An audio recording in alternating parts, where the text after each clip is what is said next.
ចំពោះកត្តាទី3ចុងក្រោយគេនេះគឺសំខាន់ជាងគេការហាលសម្ងួតហើយនឹងស្តុកទុកការហាលសម្ងួតនេះបងប្អូនខ្លះក៏គាត់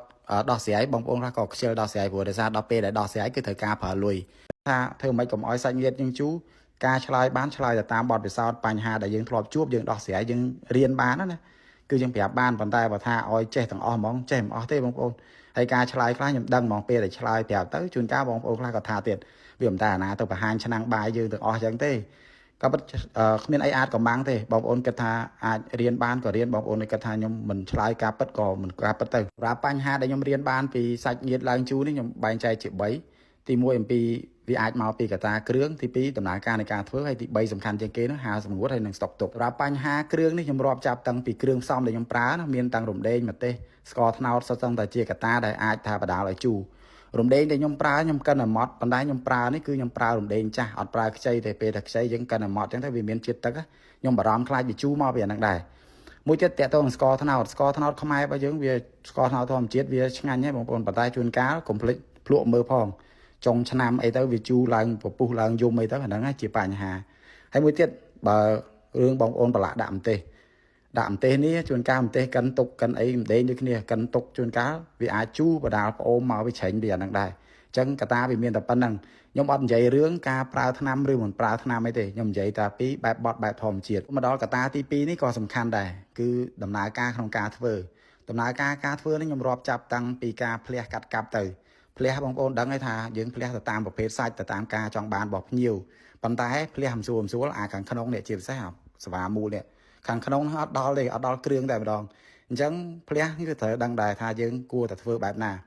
ហើយបើសិនជាភ្លះស្ដើងវាអត់សូវជាបញ្ហាទេបើថាភ្លះសវ៉ាមូលហ្នឹងគឺរឿងតែម្ដងជួនកាលអត់សូវមានថ្ងៃបើហាលថ្ងៃអត់មានថ្ងៃស្អុយនឹងក្នុងអាហ្នឹងគឺបញ្ហាប៉ុន្តែវាជាតម្រូវការរបស់ភ្ញៀវជួនកាលយើងកែអត់កើតទេព្រោះភ្ញៀវខ្លះគាត់ចង់បានបែបហ្នឹងតែបើសិនជាយើងធ្វើទៅតាមតម្រូវការរបស់ភ្ញៀវចំណុចមួយនេះអាចដោះស្រាយបានភ្លះមិនភ្លះតែសំខាន់គឺចំបាច់កន្លែងនេះឲ្យចូលគ្រឿងអ្នកម្ដាយរបស់ខ្ញុំគាត់ធ្វើងៀតហ្នឹងខ្ញុំធ្លាប់បង្ហាញម្ដងហើយគឺគាត់ចំបាច់បងប្អូន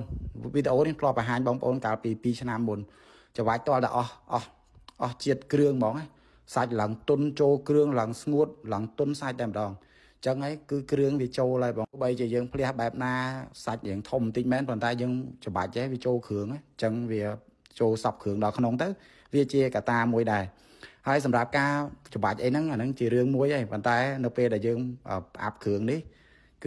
ប្រឡាក់គ្រឿងគឺយើងផ្អាប់ទុកមួយថ្ងៃហើយខ្ញុំផ្អាប់ទុកមួយថ្ងៃហ្នឹងគឺខ្ញុំដាក់ក្នុងទូទឹកកកបងប្អូនត្រជាក់ទៅដល់ដែរខ្ញុំផ្អាប់ទុក24ម៉ោងទៀតបានខ្ញុំយកមកហាលអញ្ចឹងព្រលឹមឡើងគឺយើងបានយកមកហាលអញ្ចឹងគឺបងប្អូនមើលសាច់ឲ្យចូលគ្រឿងល្អខ្លាំងមែនតើឡើងទុនអញ្ចឹងសាច់ក្រាស់ស្ដើងអាស្រ័យទៅលើការច្បាច់របស់យើងអាហ្នឹងទៅតាមតម្រូវការចំពោះកត្តាទី3ចុងក្រោយគេនេះគឺសំខាន់ជាងគេការហាលសម្ងួតហើយនឹងស្តុកទុកការហាលសម្ងួតនេះបងប្អូនខ្លះក៏គាត់ដោះស្រាយបងប្អូនខ្លះក៏ខ្ជិលដោះស្រាយព្រោះដោយសារដល់ពេលដែលដោះស្រាយគឺត្រូវការប្រើលុយខ្ញុំចាយលុយច្រើនជាងគេកន្លែងហាលសម្ងួតនេះខ្ញុំធ្លាប់បានសាកល្បងជាមួយនឹងបន្ទប់សូឡាហាលក៏មានបញ្ហាពេលយប់សន្តិភាពវាមិនល្អសំណើមពួយខូចរាប់រយគីឡូដូចគ្នាឥឡូវនេះគឺយើងបានដោះស្រាយជាមួយនឹងបញ្ហាមួយទៀតម៉ាស៊ីនហាលសម្ងួតម្ដងបាន25គីឡូនេះយើងកាត់បន្ថយនឹងការខូចហើយហាលបានល្អនិយាយទៅឡើង90%ជាងអស់ហើយបងប្អូនអត់មានជាបញ្ហាទេងាយស្រួលក្នុងការប្រើហាលម្ដងបានល្អហើយសម្រាប់សីតុណ្ហភាពដែលខ្ញុំប្រើគឺប្រើ45អង្សាប្រើ24ម៉ោងវាបិទអូតូខ្លួនឯងអញ្ចឹងហាលនេះគឺកម្រិត15ទាបបំផុតហើយអត់មានជាបញ្ហាខូចទេសម្រាប់បងប្អូនដែលគាត់គិតថារៀងក្រៀមពេកព្រោះដោយសារយើងអត់មានប្រើសារធាតុគីមីរក្សាទុកអញ្ចឹងទៅវាអាចនៅតែខូចអញ្ចឹងប៉ុន្តែបើសិនជាបងប្អូនគិតថាចង់ញ៉ាំភ្លាមអីបងប្អូនអាចឲ្យដាក់ហាលត្រឹម8-10ម៉ោងអីក៏បានដែរខ្ញុំអាចធ្វើបានអញ្ចឹងវានៅរៀងទុនណាអាចញ៉ាំទៅឆ្ងាញ់ដូចគ្នាប៉ុន្តែទុកយូរវាអាចនៅហានិភ័យនៃការខូចហាលស្ងួត24ម៉ោងចេះវាលែងខូចហើយជាចុងក្រោយគេនេះគឺតាក់ទងនឹងការស្តុកទុកបងប្អូនការស្តុកទុកគឺខ្ញុំរក្សានៅសីតុណ្ហភាពដែលត្រជាក់ក្នុងទូត្រជាក់ណាហើយគឺយើងមានខ្ចប់ជាមួយនឹងថង់ដកខ្យល់ថង់វ៉ាក់ឃ្យូមគេហៅថង់វ៉ាក់ឃ្យូមនេះគឺយើងរក្សាទុកបែបនេះគឺអត់មានអីខូចទេងាយស្រួលទាំងការដឹកជញ្ជូនហើយរក្សាគុណភាពផលិតផលរបស់យើងបានល្អនៅក្នុងសីតុណ្ហភាពត្រជាក់ទៀតហើយវិញខ្ញុំទៅមានតែប៉ុណ្្នឹងទេបងប្អូនហើយសូមបញ្ជាក់ម្ដងទៀតថាអ្វីដែលខ្ញុំចែកម្លែកនេះសុទ្ធសឹងតែជាបទពិសោធន៍ដែលខ្ញុំជួបផ្ទាល់ហើយក៏អត់មានទៅរៀនពីណាអីមកវែងឆ្ងាយដែរបងប្អូនជួបកន្លែងណាដោះកន្លែងហ្នឹងហើយខ្ញុំគិតថាបងប្អូននៅមានអីចែកម្លែកបន្ថែមទៀតហើយរីករាយក្នុងការកែលម្អចែកម្លែកបន្ត